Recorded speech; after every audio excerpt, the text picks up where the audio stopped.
Welcome to Big Closet, Small Planet, made possible by the Laudes Foundation, the Relander Foundation, and Tencel. The podcast is produced in collaboration with Eco-Textile News. I'm Mike Schrager. In 2009, or I guess that's about 11 years ago, the Sustainable Apparel Coalition was launched by Patagonia, Walmart, and a group of other brands and retailers. And for those of you who do not know the SAC, the association's primary focus has been to develop and support the adoption of what they call the HIGG Index. HIGG Index, I'll say it again, a set of tools for measuring and managing environmental and social performance.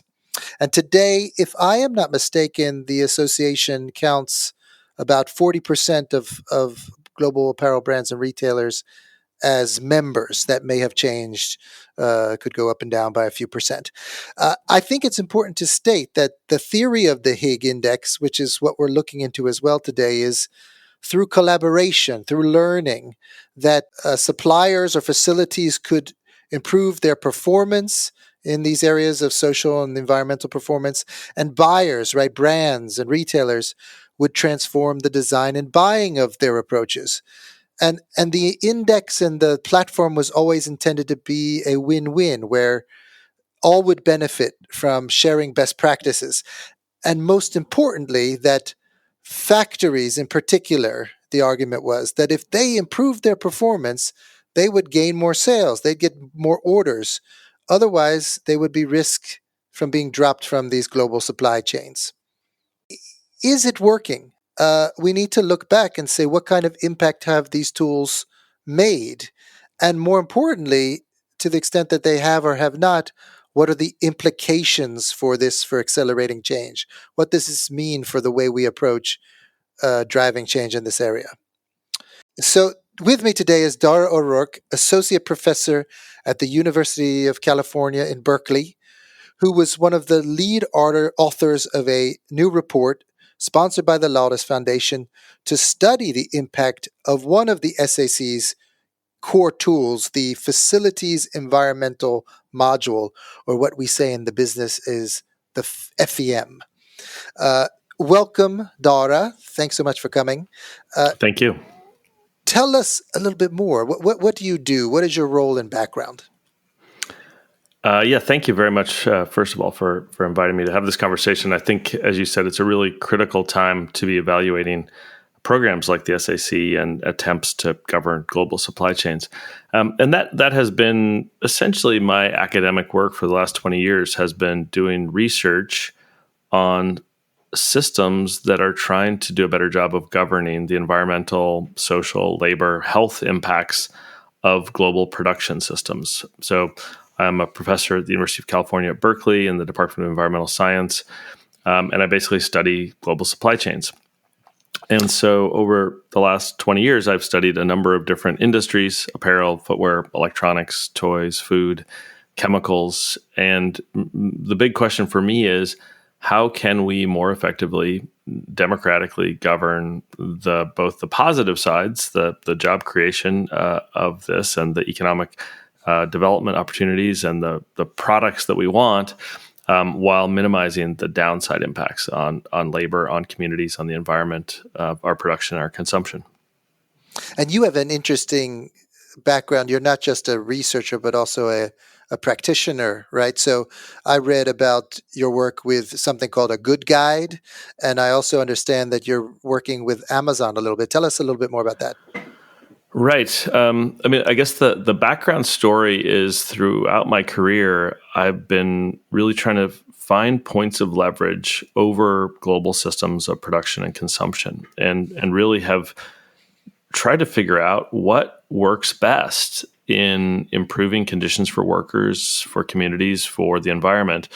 And so that has taken me on a journey of trying a lot of different things. I'm an academic, and my kind of home base is teaching and research, but I know that just publishing peer-reviewed journal articles is unlikely to really drive the change that we all want to see and that we know that we need. So over my career, I've tried a number of efforts to engage the largest companies in the world that I think are really critical in these decisions. So early in my career as a PhD student, I did research in Vietnam, was able to get inside some Nike factories at the time. And through my research and being leaked some documents, I was able to basically show how really poor conditions were inside their factories for workers. This was in 1997 in Vietnam, so kind of early in the sweatshop debates.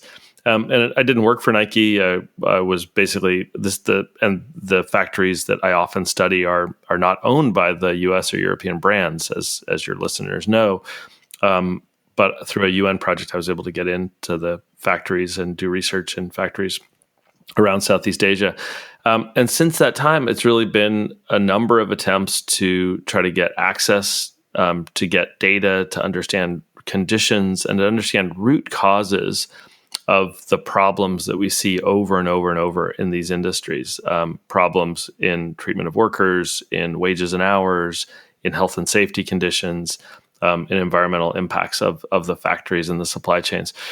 So I did a bunch of work with the UN. I've worked with big international agencies to try to come at it from that angle. I've worked with NGOs all around the world.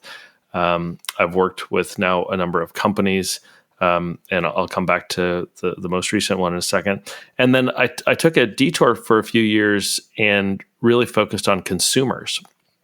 And we had a hypothesis, this was while a professor at UC Berkeley, that a growing number of consumers want to know about the environmental and social conditions of the products that they're consuming. They want to know where they come from, how they were made, what the impacts on workers, communities, environments were. And we saw this in survey after survey, and I'll come back to that also. But more and more people around the world say they care.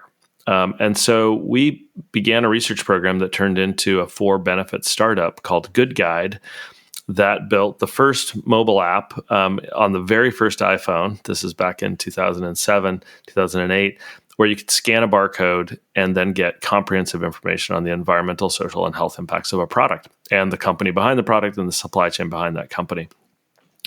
And that was a really interesting, exciting initiative and set of experiments. And we had millions of people download the iPhone app and use our web browser to screen products and to evaluate their own purchases. And we learned a lot about what the academic community calls the attitudes behaviors gap, that 75% of people here in the US say they care, and about 1% to 3% actually go out of their way to purchase more sustainable, more ethical, more responsible products. So we know people care, and they particularly want to avoid bad products and products that they feel don't match their values. But we still have not been able to break through on delivering the right information in the right form at the right moment to help people find products that better match their values. So we spent about 10 years really focused on consumers and citizens and individuals as a point of leverage over global supply chains. And so happy to go into some of the lessons of that. But it turns out, we went into it as a bunch of nerds thinking scientific information could sway.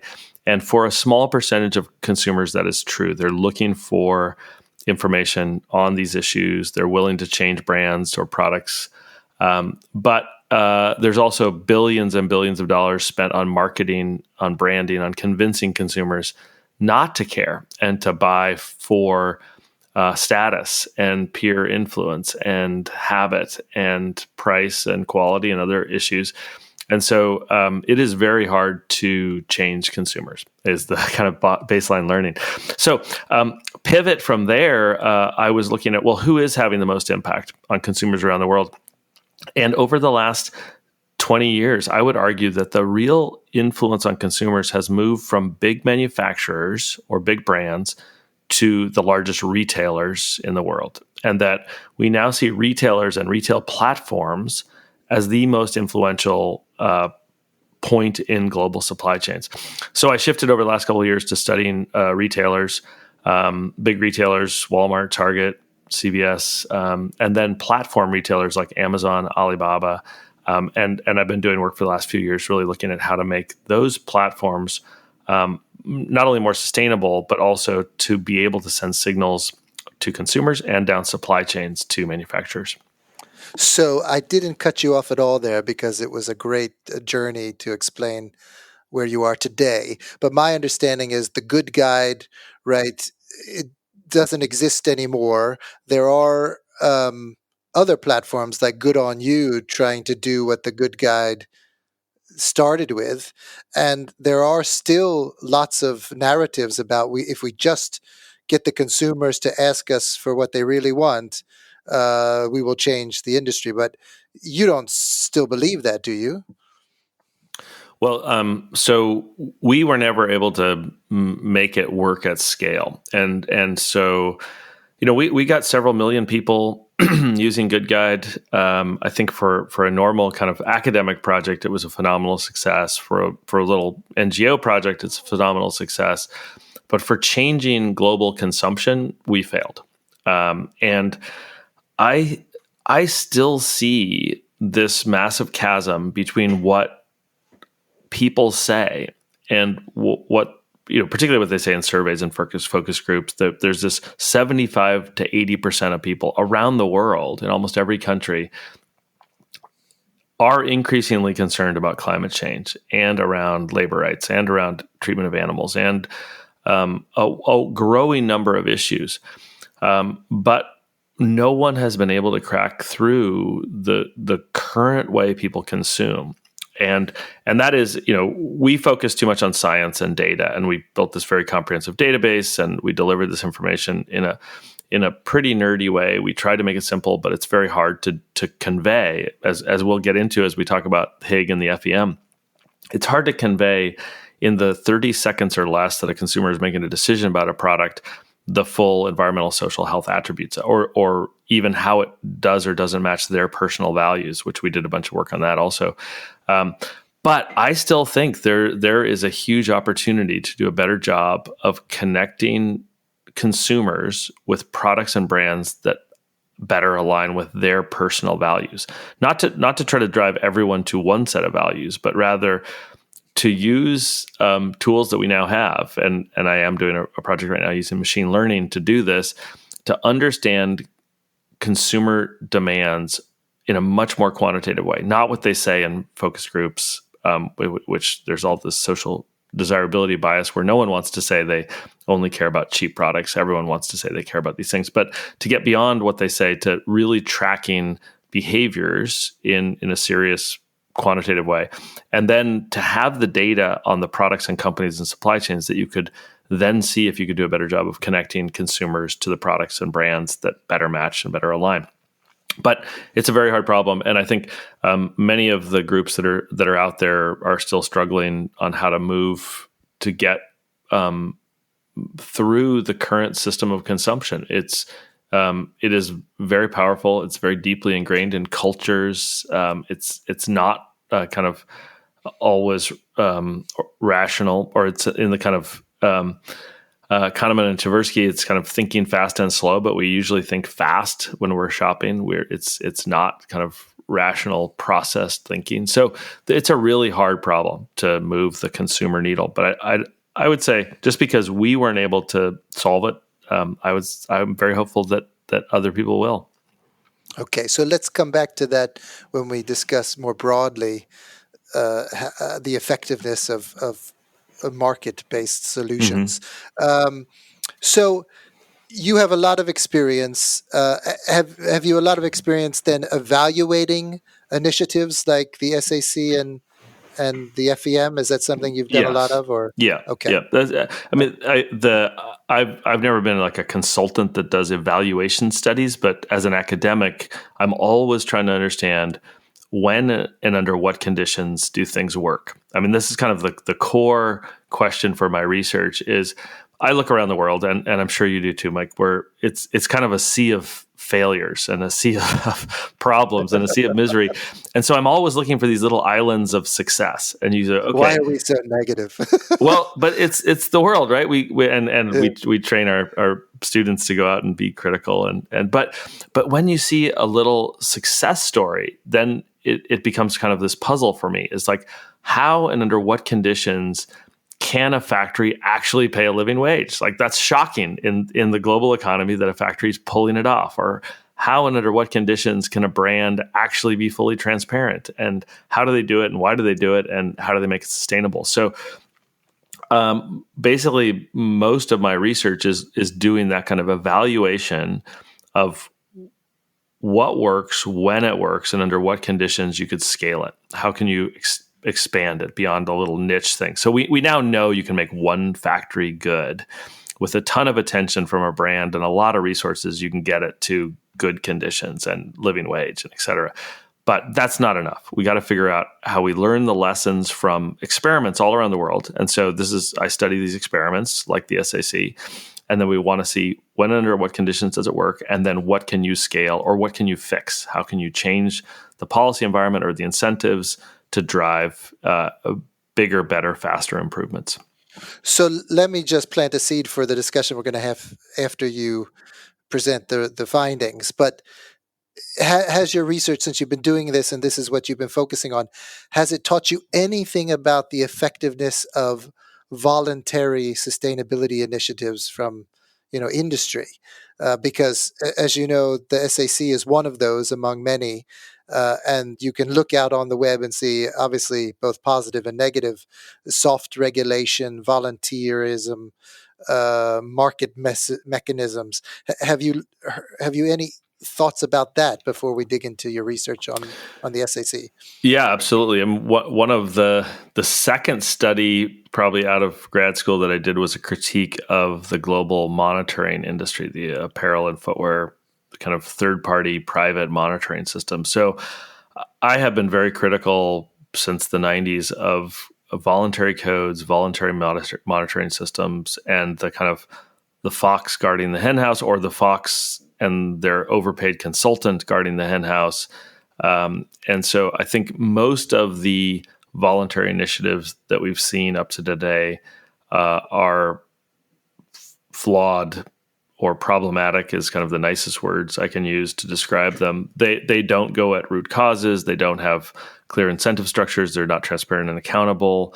And so we've seen across the board, industry after industry, and this is in 20, 30 different industries. This is not just apparel and footwear, but you've got it in chocolate, you've got it in diamonds, you've got it in everything, tourism. It's all over, and most of these are very limited in their impact. They can do some things, and this again you can see where they're generally good at the things that are beneficial to their members. So we can see in some of these initiatives where on the environment side, you can see the clearest examples where things that the industry calls a win-win. So things that save the industry money and reduce risk and increase the resiliency of their supply chains. It's a win. They should have been doing it before. The association helps them see it, align it, do it. So taking energy, water, waste, packaging out of a supply chain, it's a win for everyone. So we do see some of these delivering results on some issues, but I think over and over again, when we get to some of the tougher issues on labor rights, human rights, wages, toxics, really changing products or supply chains, we see limited impact. Okay. So when it comes to the SAC report on the HIGG FEM, how did that get started? Just give me a brief background. Yeah, so going back to your intro, SAC has been around for a decade or so, has emerged as, I think, the largest multi-stakeholder initiative in the apparel industry. As you said, I think touching up something like 40% of global apparel sales. It has brought in a really interesting set of companies, not just the Patagonias and Walmarts, which is an interesting starting pairing to begin with, that you would get firms that different together in the room, but that it also brought in the tier one suppliers, brought in the big, the Li and Fengs and the big companies that are key to the global supply chains, but the U.S. and European consumers don't know their names or know about them, but everyone in the industry knows how important and powerful they are.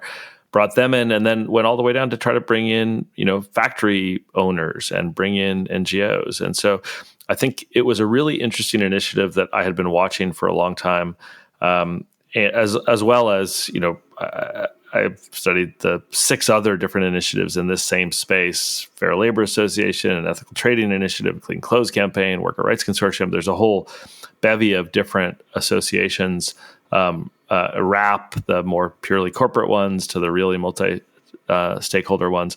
But the SAC was growing really fast. It was bringing together some really committed, smart people. It was making progress on getting to a standard system for measuring environmental performance.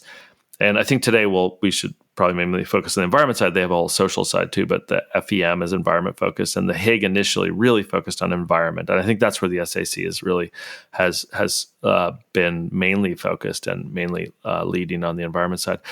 And so it was a really interesting example of an initiative that had some unique characteristics to it, was growing, expanding. And to your opening question, we needed to know, was it working? What impact was it really having? And so I approached the executive director of the SAC and said, hey, we think it's a perfect time to now step back and say, what are the impacts of the HIGG, the standard you've created, and how can we look in detail at how it's really affecting factory conditions? So let's use the facility environmental module, the module of the HIGG that's focused just on the facility or the factory, and let's look at the data on these facility environmental modules, and let's see across countries, across time, across types of products, across types of buyers. So we had a series of hypotheses and questions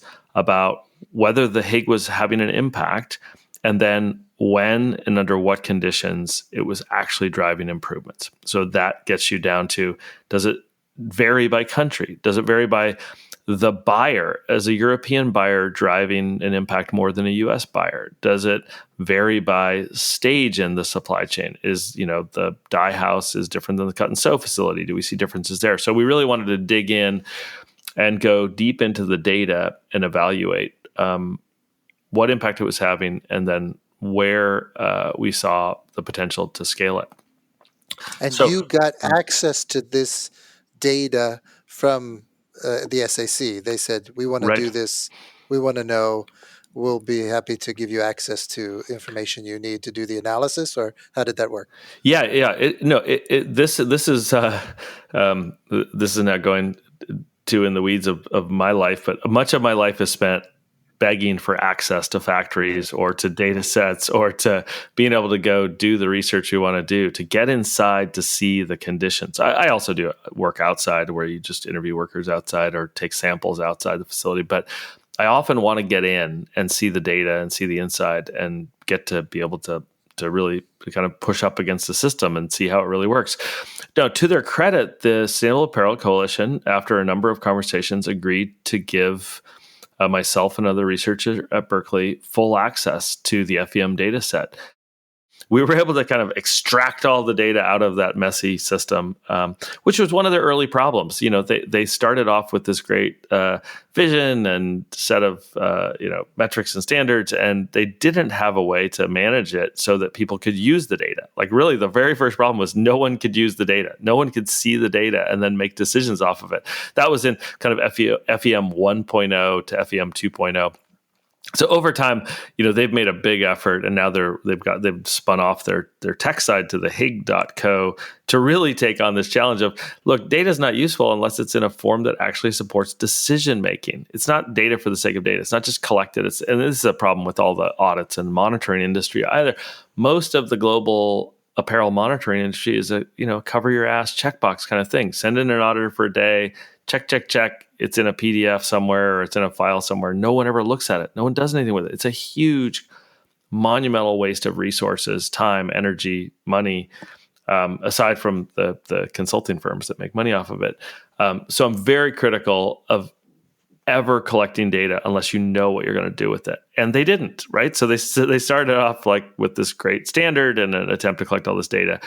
And so over time, we actually had to interact with them and they moved off of Schneider and they tried 3 or 4 different things on the data side. But to their credit, they basically said, yeah, you get full access, no edits. We won't determine at all what you see, how you see it, what you say from what you see. So that was the first step. And so, we've reviewed, 15,000 different facility audits. And that started off the big data analysis. And then we did a series of surveys where we looked within the data and we looked for the top performers and the worst performers. And we did that through kind of looking at standard deviations of performance within the different tracks of energy and water and waste and et cetera, et cetera. And then we did a survey of about 500 facilities. And then we also did some in-country factory visits in Bangladesh and China to really dig down. So we did kind of big end, just data analysis, some survey response, and then some essentially kind of ethnographic work inside factories and interviews with managers and interviews with buyers, or brands, retailers into the factories. Okay. So what have you found? So I think, we published a long report about this a month or so ago. The high level story is the FEM has laid an important foundational layer for standardizing what we measure and then collecting that data. And they're now on FEM 3.0, and it's getting better each time that they're collecting less data. They've gotten better at asking smarter questions and collecting them in a way that you can actually analyze them and the brands can see across their factory base and understand differences. The FEM, I think, also has come away, and the SAC, in starting to connect with other initiatives like the Zero Discharge for Hazardous Waste and other programs that are going on. So I would say, this has been a decade of hard work to lay a foundational layer of standards and data gathering. But we, in our data, I think really, and then in the factory visits and interviews, felt that we were not seeing the types of impacts on factory improvements that the SAC had been hoping for, and that the kind of ability to really move the needle on improving conditions, and that the FEM, or the HIGG itself, the HIGG index and the FEM, would be driving upward movement. In the data, we saw limited evidence of that upward movement from the FEM. Can you say anything more about when you say upward movement? What would have been success for you? What would have been a sign, an indicator that this was actually having a significant impact or an important impact or a meaningful impact?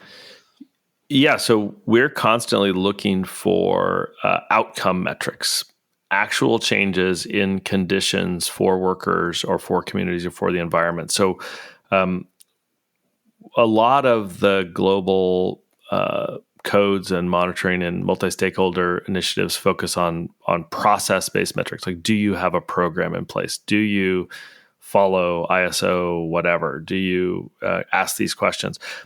Those are important for setting up systems, but we're really interested in making sure that the actual environmental conditions, the actual workplace occupational health and safety conditions are improving, that we actually see decreasing rates of wastewater emissions. We see decreasing rates of environmental violations, non-compliance events.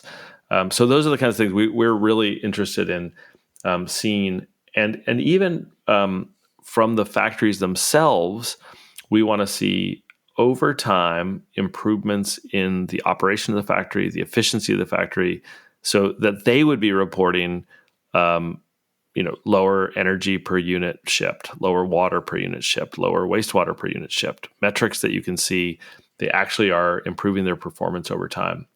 So that's what we were looking for. And I think and again, as an academic, we are always trying to tease out within the complexity of the real world. It is very hard to study a real live factory that's in motion and that is being buffeted by the global economy, and this year with the triple disruptions in the global economy, and to study it and to understand causality, that one thing is driving another thing. And so that's what we were really trying to tease out in the data analysis and down in the factory visits and interviews is, can we see that the FEM itself, the act of standardizing, measuring, reporting is driving improvements. And that's where I think we really couldn't see it. We couldn't show it and prove it. And where we then came to some recommendations for how we think the SAC could strengthen the mechanisms that would better connect that foundational layer of standards and monitoring and measurement to the incentives that will drive the actual improvements. So we feel like they've done a great job in some ways in building the foundational layer, but they have not done the next couple steps, which we call out as kind of better transparency, better incentives that focused specifically on problem solving to improve conditions.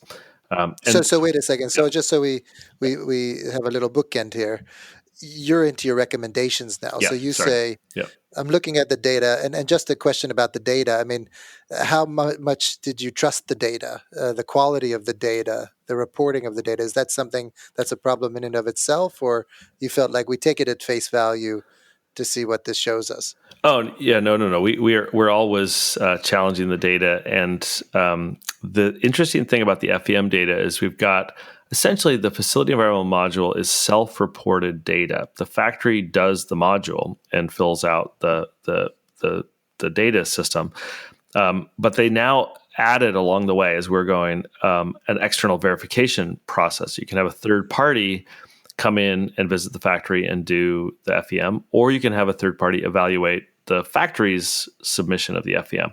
So they've got kind of paper-based and in-person based verification. So we also really were interested in the quality of the self-reported data versus the verified data. And over time, this is not going to be surprising to anybody, the data that has a verification step is higher quality data. And we see more and more firms moving to some version of verification. And I think the SAC may be even moving towards required verification for some parts of their work. Okay, so even with data issues, which is not just in our field but everywhere, you didn't see significant improvements. Even if you were using lower quality data and some better quality data, still you didn't see these improvements. So let's go back to these recommendations. You started to list them based on what you've learned from the fact that you're not seeing significant improvements from this tool and platform around the FEM. What were you recommending then for this to change? Yeah, I think for me, we had 5 different recommendations, but for me, it boils down to really 2, transparency and incentives. For me, the problem of doing all this work and then no one really seeing it is one that basically limits its impact. That right now, a buyer, a global brand or retailer, can't just look up the best performers in a country, can't see across factories who's doing better or worse on the FEM or the HIGG index. We currently have kind of an internal, a brand that licenses from a factory can request that they do the FEM, and they can see one factory at a time, essentially. But factories don't have to make it public. They don't share it with other factories. Brands don't see it unless they're already a customer of that factory. So it really limits the impact of the whole exercise to have it be this kind of internal reporting tool rather than a transparent, even if you just made it transparent within the industry, not even out publicly transparent, but that brands and retailers and factories and factory groups could all see each other's scores. We hypothesize, and we've seen in other industries, that alone will drive incentives for improvement. That'll create competition among factories, competition within countries, competition within brands trying to find the best factories, and factories trying to only sell to the best brands. So transparency is number one. Right now, it's a closed system where basically no one sees the data. And as we said, it took us a long time and a lot of work. Even with the best intentions, very difficult to even see the data. And then the second is incentives. You got to tie this transparency and the measurement and reporting to clearer incentives from the brands and retailers to the factories to motivate real improvements. Right now, and I think we I don't know if it was in the title, but we joked about it. It was kind of a scale without a diet or workout plan. So you're doing the measurement, you got the scale, you now know your weight, but then there's no incentive to go actually improve.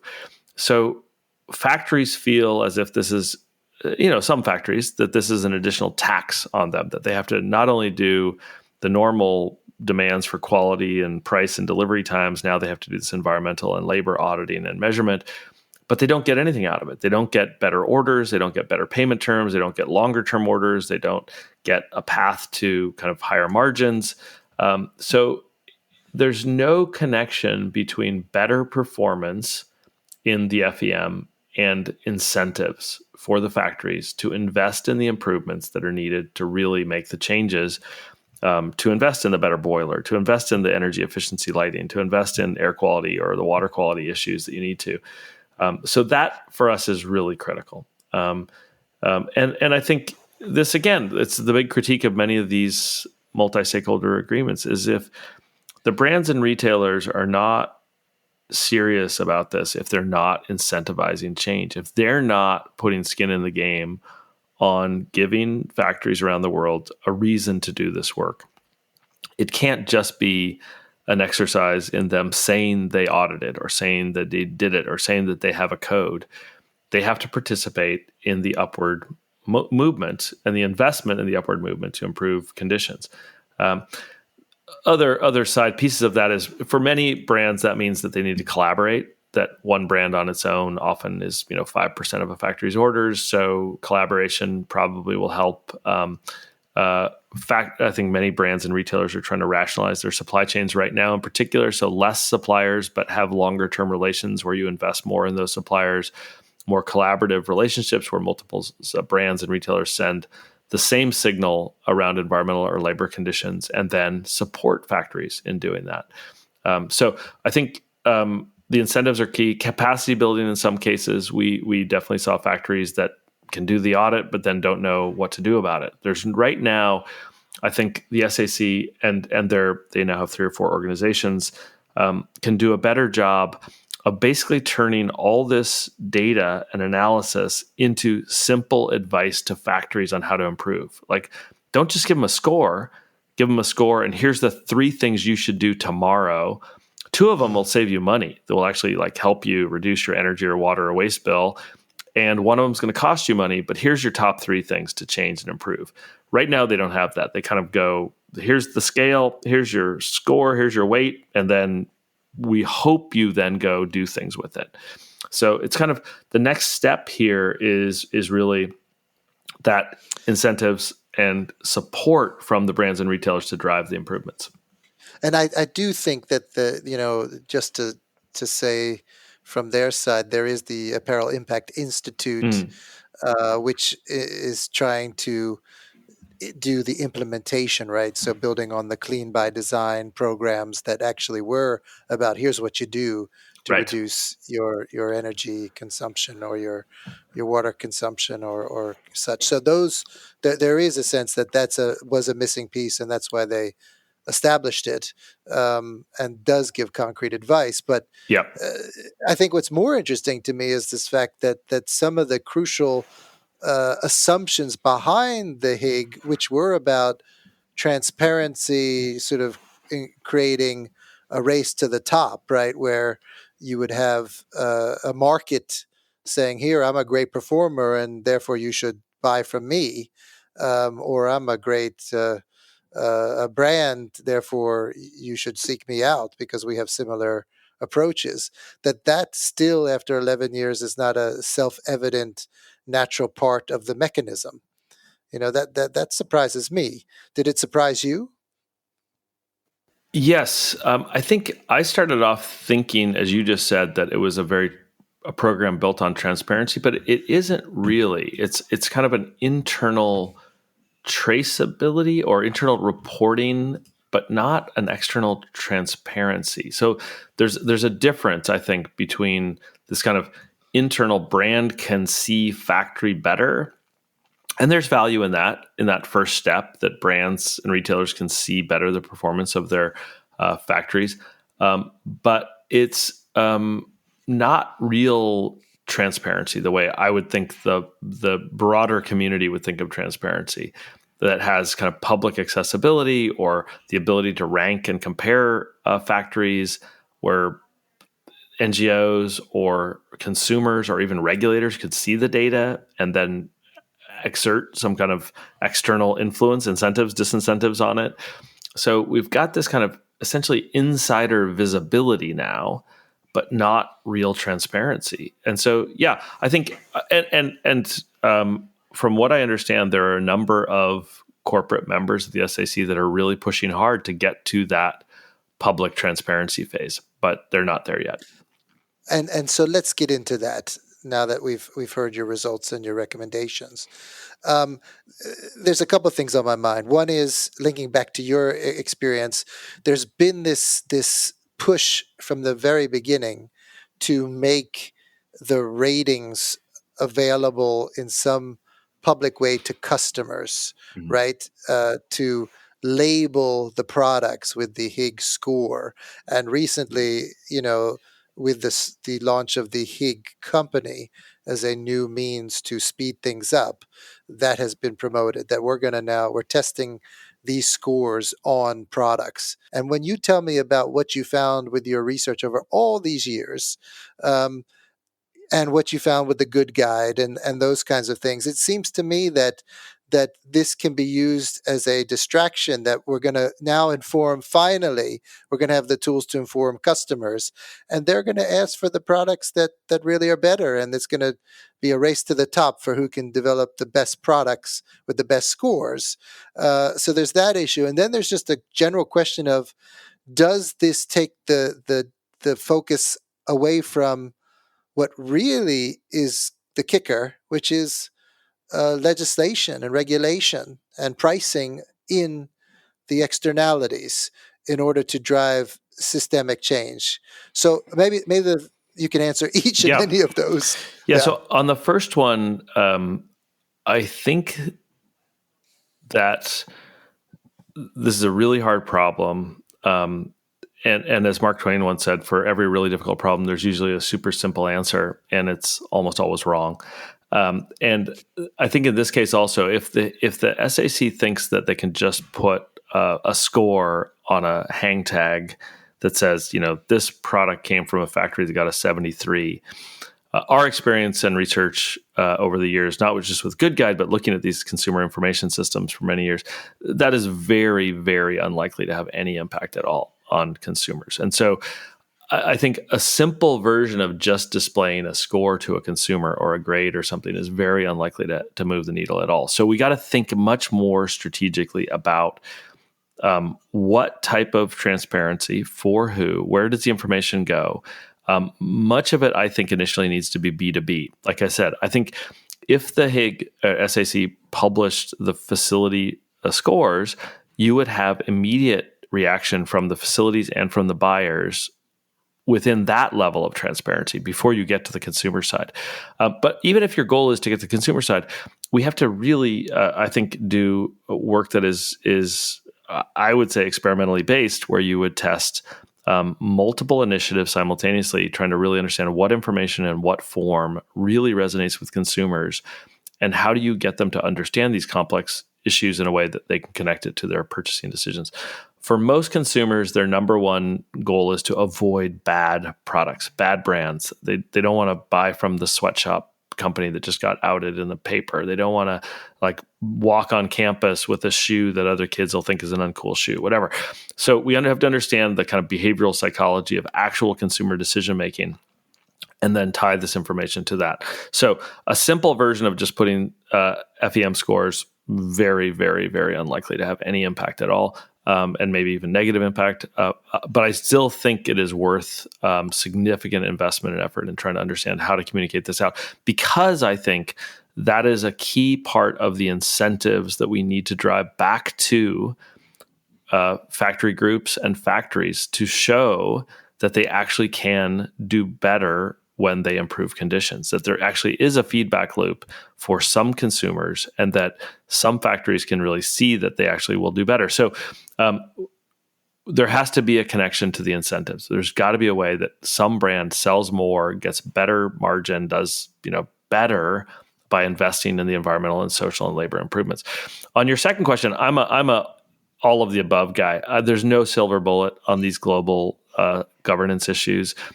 We need experiments in national regulation. We need a revitalization of international governance and agreements. As you know, I live here in the U.S. For the last 4 years, there has been no chance of anything coming out of Washington, D.C. on these issues, like zero chance that our Congress, like the nicest word I can think of, is dysfunctional. So there was no chance of government regulation from the U.S. side. So I think a lot of companies rightly move towards thinking about what can they do on their own and how do they work with non-governmental organizations. So, but we have a new government hopefully coming in shortly here. We have, I think, growing understanding of the need for global governance of labor and environmental issues, but we don't have those systems in place.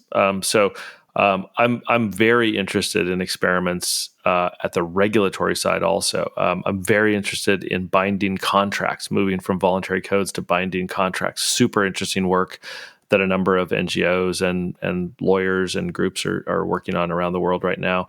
The mandatory human rights disclosure. There's some really great things bubbling, and I think we need to work on all of them. And they are all challenging, but super important.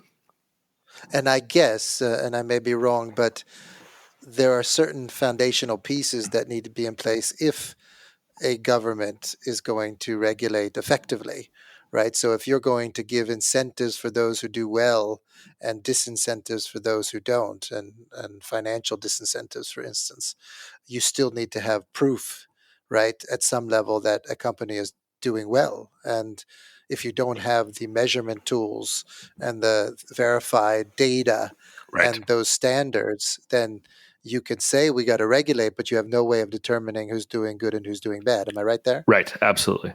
So that's again. So that then, we come back to why SAC and these kinds of things are still important. Absolutely. No, I think we've learned a lot over the last few years on these foundational layers of what really matters on environment and labor, and what should we measure and what should we track. And we just haven't made the progress we need on then how to drive the improvements and how to connect up with those programs you mentioned, like Clean by Design and PACT and ones that help the factories.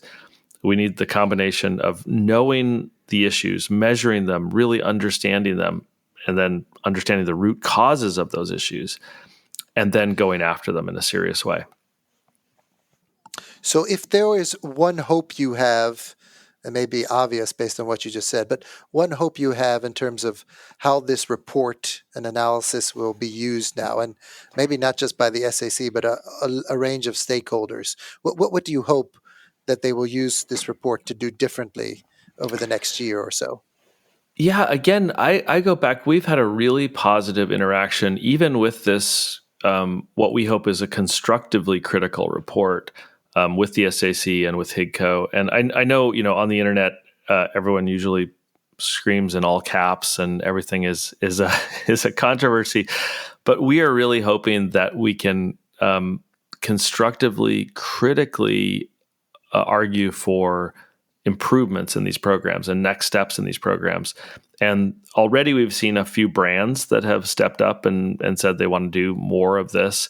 And we've gotten, I think, a really reasonable response from the SAC and HIGG that they are going to move on some of these issues. So I am quite hopeful. I think right now we're just in a very divisive moment in the U.S. in particular, but I think there's a real opportunity here for a number of different actors that I think are all in some ways aligned on trying to drive these improvements. that hopefully we can actually move forward on it. And I guess in the name of full transparency, your colleague who co-wrote this report, or did the co-wrote or co-analyzed Yeah. the information, is now working at HIGG Co in some form to help, at least with some of his knowledge, to implement maybe some of this. I don't know. Yeah, no, that's absolutely right. I think that actually to me is a great sign. After the report was completed, and again with no editorial impact on the report, HIGCO hired my co-author Nick to do some additional data analysis and really dig in and try to refine the data they're collecting, and do some of the correlation causation analysis to hopefully make it more impactful. So, as we wrap up, Dara, are you going to continue to analyze the apparel and fashion industry, or this is just one of many? I understand you're connected now to work with Amazon and these platforms. What's your path forward over the next couple of years? Yeah, I'm really interested in this industry for a number of reasons, but I've spent the last couple of years really focused on climate change and carbon reduction as a kind of existential threat for the world. But the apparel industry is a key player in that also. So I think I'm again in this quest for where can we find points of leverage over the global economy to drive environmental and social improvements. And so I will continue on that lonely quest, interacting with a number of different industries and government and NGOs, and probably back to consumers. So I will still be working on it over the next couple of years. Well, Dara, thank you so much for taking the time to explain your experiences and the report, and keep up the very, very important work. Thanks. Yeah, thank you very much. Really enjoyed the conversation. It is important to note that my colleagues at the Sustainable Apparel Coalition and HIGCO weighed in on August 19th, 2020, in a press release responding to the report. SAC Executive Director Amina Razvi said that, in quotes, "We absolutely agree that the score should be transparent. Open and credible data has always been the ultimate goal of these industry tools, and we are getting closer to this being realized. Manufacturer members of the Sustainable Apparel Coalition can already communicate their performance scores, and in the coming months, all verified HIGG FEM assessments will be shareable."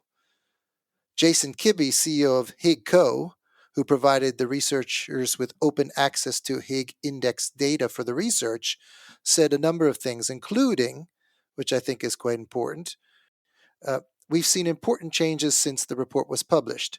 Factories can now share their scores transparently, and additional brands are incorporating HIGG FEM scores into purchasing decisions. But we want to see more. Until next time.